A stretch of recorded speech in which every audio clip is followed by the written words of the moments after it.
Bank of America back in the spotlight. Remember when they just willingly handed over the purchase data from their customers, whoever bought a gun? Well, now its CEO, Brian Moynihan, is being accused of debanking certain conservative customers because of their religious or political views. I mean, great job, Brian. This might cost you, though.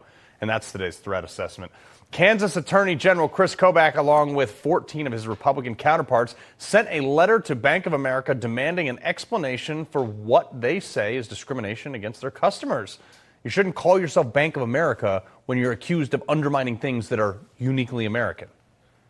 Joining me now is the man leading the charge, Kansas Attorney General Kris Kobach.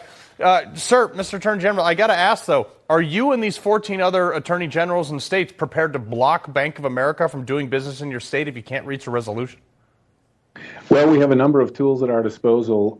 There are different laws in each state concerning consumer protection that may come into play here, and anti-discrimination laws that come into play as well. So each state has its own set of legal tools available.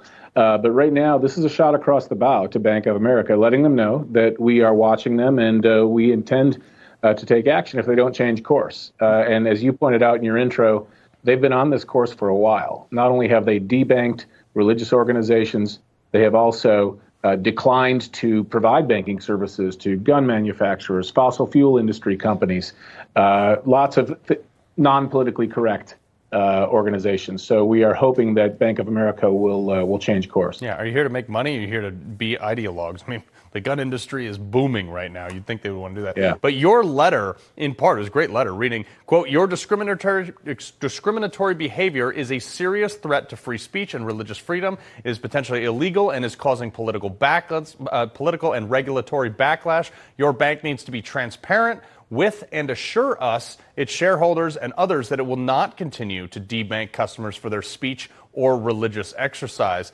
You know, specifically in your state, sir, is there any statutes that you have them dead to rights on?